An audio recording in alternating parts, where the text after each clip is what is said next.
It seems like every time there's a new thing in the future, someone's coming out with copyright garbage to stop it. You know, they started playing songs on the radio, and the recording industry freaked out, because if people hear songs for free on the radio, nobody will buy our songs. Same thing when VCRs came out. Computer file sharing, which is going to figure into this, because yes, we're still going through that now. And as I've pointed out before, in the art world, of course, yes, photography was going to destroy art. Photoshop isn't real art. CGI isn't real art. You just push a button and the computer does the work for you. It's the same old fight, and we keep having to win it again and again and again. Just as we are today with the people fighting generative AI, and it's nothing less than a fight for the future. That's what it is. They want to control the future. In many ways, they want to stop the future. And the way they want to do that is to curtail fair use, because they want their big corporate cartel ownership of everything to constrict what the little guy like you and me can do. And that's what it's all about. That's what it's always been about. Think of how much these things were a threat to them. VCRs and camcorders where people could start being their own filmmakers. Photoshop where people could start being their own artists without having to spend thousands and thousands and thousands of dollars on art supplies. Seriously, look at how art supplies are and look at how quickly you go through them. Man, I tell you, you spend a bunch of money on a video card, but it'll last you years and years and years. Overall, you'll spend a lot more money on art supplies, doing painting or drawing, than you will on that. It's crazy. It's all about making it more accessible, and we'll go into what the EFF has to say on this. But first, yes, this is going to be an update on Kadrey v. Meta, but first I want to include this little bit from Bartz v. Anthropic. Anthropic are the people who made Claude AI. That's a different AI case, and it's not as far along, but the judge has sent out some very interesting questions. And by the way, make no mistake, these may be named individual authors as plaintiffs. They're really acting on behalf of the big publishers and the Authors Guild. That's who's really behind all of this. They're trying to make it look like it's the little guy versus these big corporations. It's the other way around. So here's some questions that Judge William Alsup has for both sides that he wants to ask, and this is a really great method of doing it. I've done this method before where you ask questions and you go step by step. And you say, okay, where does fair use end and copyright infringement begin? So what he's going to do here is pin them down. Notice he's not asking where they think things should be, but to what extent each of the following cases does or does not violate copyright law. So he's asking for their opinion about the current law. And I think this is pretty obvious, and again, this won't be my opinion. Y'all know my opinion on copyright. But we're going to go through these cases, and there's not that many. There's like 5 or 6 of them. But at what point does it stop being fair use and start being an infringement? So, case 1. An ebook is purchased at full price and read over 5 days by the purchaser. Each day he reloads the entire book. I think we would all agree that's kind of how it works. You buy the book, you keep reading it. It's interesting though, each day he reloads the entire book. There are those who would want this to be kind of a subscription service where every time you load it up, you'd have to pay for it again. But that's not the way it currently is. This is currently the way it works, not infringing. Case 2, same as case 1, but he buys the ebook for 1 cent from a notorious counterfeiter known as Books Are Cheap. And again, we're starting out with another obvious one. This would be infringing under current law because you didn't buy it properly from a bookseller that bought the book from the publisher. Now here's where things get interesting. Case 3, same as case 2, but his purpose throughout is to write a transformative parody of the work, and he does. That is fair use. And as the EFF's going to talk about in their amicus to the other case, we'll get to that. This is fair use. It doesn't matter how he got it. He doesn't have to buy a legit copy of the book if he's using it for a non-infringing use. Case 4, same as case 3, but his purpose further includes to write the parody with co-writers, so he buys one ebook and copies it for all co-writers. So he does buy the book, but he gives his collaborators a copy of it. But what they're all working on is parody. It's a transformative use. It's fair use. It should be allowed. And this is exactly the kind of thing they're trying to destroy. They want to say that no matter what, you have to buy the book from them. You have to get permission from them. You have to get a license from them in order to do a parody. In case 5, someone buys a copy of the ebook at full price and then gives it to a writer who uses it to write a transformative parody of the work. Should be the same thing. Should all be fair use.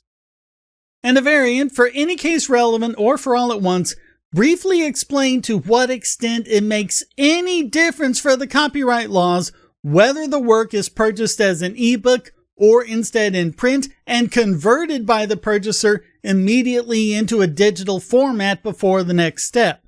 And that's another big thing too. Oh, you digitized the book. You transferred it to another format. We had to deal with this crap back in the day. We had a record and we played our records on record players. We had our cassette tape players. We wanted to listen to our legally purchased record players on the cassette, so we'd copy it over. We'd play the record, hit record and play on the tape, copy it over to a blank tape, and have it with us. And they were like, you can't do that. You can't transfer it over to another medium. You need to buy from us again. Buy it from us again and again and again and again. Buy the album, buy the cassette, buy the CD, buy the super duper ultra remastered CD. I don't know. How many times can you buy Dark Side of the Moon? They just keep making money off of that album. All right, so let's go back over to Kadrey v. Meta. And this is an Amicus Curiae brief. For those of you who don't know, that means friend of the court. The EFF is not a party to the case, but they have an interest in the case based on what they do. And so if you do that, you can apply to be an Amicus Curiae, a friend of the court, and then you can file an Amicus brief. And that's what they've done, supporting Meta's opposition for plaintiff's motion for summary judgment. We've mentioned this before. They both got their motions for summary judgment in. And so we are going to start over on page 5. This is page 1 of their actual text, but it's 5 in the PDF. Making a lot of good arguments in favor of fair use, in favor of you and me, in favor of the future. Well done, EFF. Let's get into it. This case raises an important issue of first impression: whether internal copying necessary to train a generative artificial intelligence system is a non-infringing fair use. Judicial resolution of this issue could determine the future of this powerful new technology, including its capabilities, its cost, and whether its evolution will be shaped by the democratizing forces of the open market, that's us, or the whims of an oligopoly. That's the publishers and the Authors Guild, basically. This question deserves careful consideration on a full record.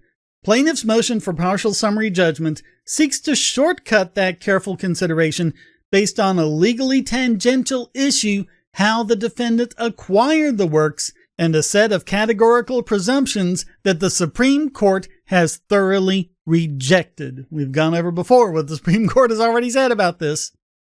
This court should not allow the tale of Meta's alleged BitTorrent use to wag the dog of the important legal questions this case presents. You know about this if you've been following me.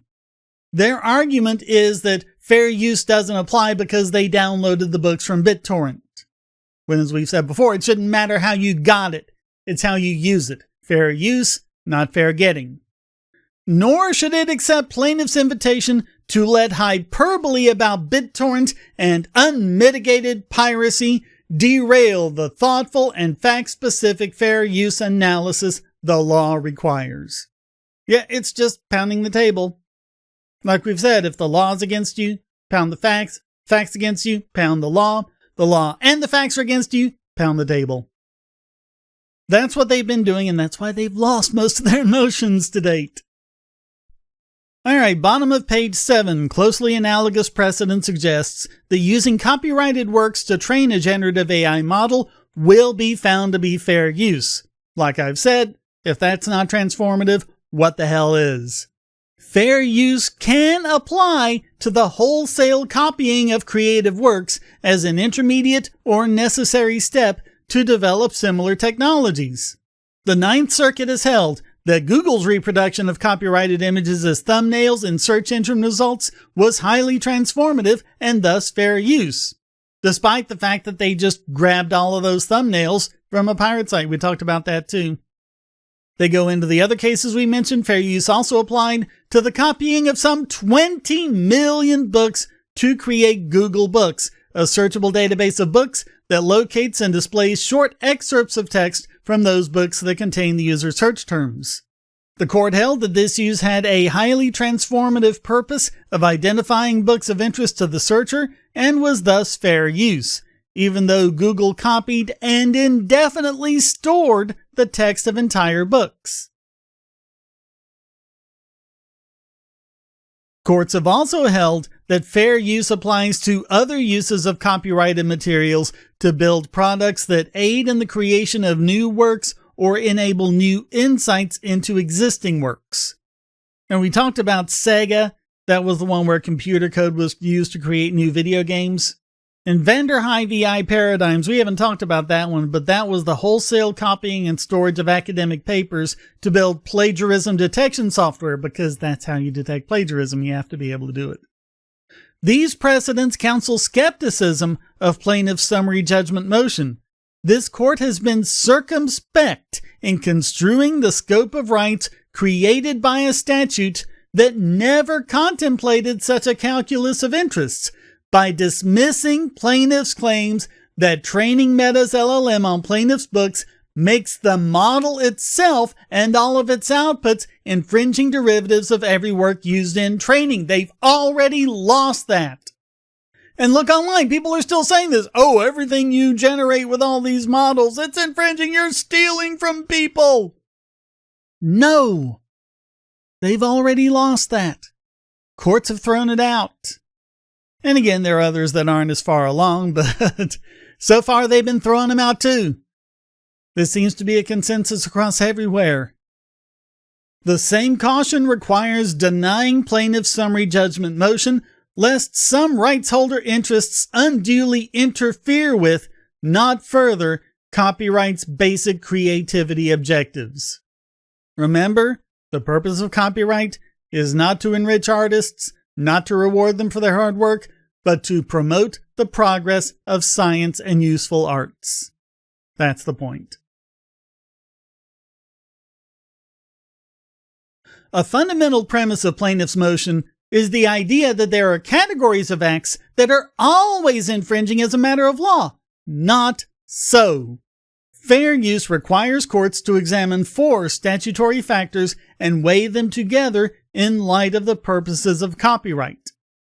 And let me just right quick go and read out the 4 factors, just so we're all on the same page as to what it says. The first factor is the purpose and character of the use, how you are using it. The second is the nature of the copyrighted work. The third is the amount and substantiality of the portion used in relation to the copyrighted work as a whole. Again, use.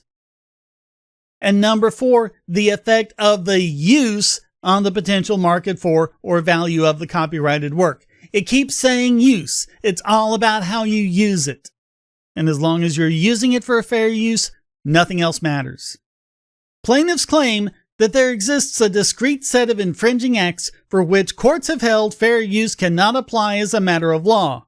That is incorrect. Commercial uses can be fair. We keep hearing about this on social media as well.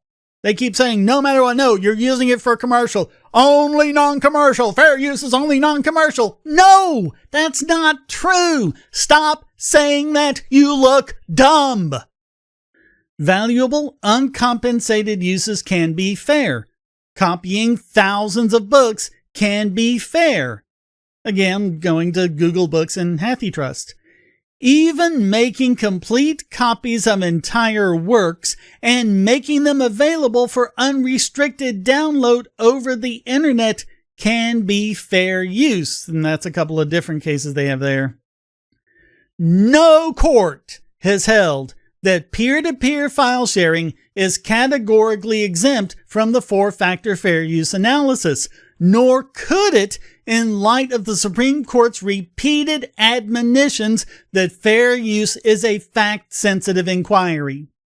Adopting an exemption from the 4-factor analysis here for internet piracy, P2P downloading, or something else would contradict controlling precedent and undermine the purpose of the fair use doctrine as a safeguard for the application of copyright law to new technologies, which is exactly what they want. They want to destroy fair use. Just as they've always tried. Just as they tried when radio came out. Just as they tried when videotapes came out. And they're trying it again here. But again, the fair use analysis does not depend on how Meta obtained the books. Fair use, not fair obtaining of. There is no requirement that a would-be fair user must possess an authorized copy of a work. Fair use involves an overall balancing of the equities, including the potential public benefits of the use. In that directive, the authorized copy requirement cited by plaintiffs that appears in Atari games cannot be considered good law. We talked about Atari games last time. The Ninth Circuit has implicitly rejected this requirement. And another one we covered last time, although the Supreme Court said in Harper and Row that fair use presupposes good faith, subsequent cases have made clear that the holding was narrow. Good faith, bad faith have little, if anything, to do about this. It was very narrow. It was just obtaining a work through a breach of confidence. Like you work for a publisher, you sign an NDA, and you violate that NDA to grab a bunch of books and do stuff with them. That would be the exception. In recent decisions, the Supreme Court has been openly skeptical of the relevance of bad faith to the fair use inquiry. Its most recent fair use opinion, Warhol, ignores bad faith altogether in its analysis of the first statutory factor. The message is clear. Fair use, like copyright generally, is not a privilege reserved for the well-behaved. And finally, the use of BitTorrent to download books has no impact on the fair use analysis. BitTorrent is a protocol used for distributing large files efficiently across the internet. Like any information technology, BitTorrent has both legitimate and illegitimate uses. It has been used by NASA to disseminate photos as part of the Visible Earth program. It has also been used by the developers of widely used software, including games and operating systems, to distribute software updates. The BitTorrent protocol and similar peer-to-peer technologies are also used for data backup, disaster response, and the content delivery networks that underlie most legitimate distribution of digital entertainment. Even if the court considers Meta's good faith to be a relevant factor in the fair use analysis, and it's highly doubtful that they will, using BitTorrent instead of other methods to obtain book texts does not show a lack of good faith. And the court should take care not to impose unnecessary legal risk on the use of important and widely used peer-to-peer technologies. And so as they conclude, the issues raised by this case regarding the application of fair use to the internal and intermediate copying involved in training an AI system are too important to be determined by a tangential issue. The court should deny plaintiff's summary judgment motion. And again, this isn't just protecting it just for Meta or just for AI. It's for anything people might do in the future. No one knows what we're going to be talking about 10 or 20 years from now. No one knows what new technologies are going to be around. And fair use would apply to them too. New technology is no excuse. They want it to be because they're always looking for an excuse so that they can profit by infringing on your basic fundamental rights. You always have to take the stand. And I imagine that when that happens, we'll be going through this all over again, just as we have before. But what was that the man said? Eternal vigilance. Thank you so very much for watching. Comments for the Comic God, shares for the share through, and please hit like, subscribe, and the bell. And of course, donate.bogosity.tv. Keep me doing what I do. One-time donations or becoming a regular supporter. Get these videos early and ad-free. Participate in live streams and AMAs. Thank you so very much. Until next time, stay strong and be free.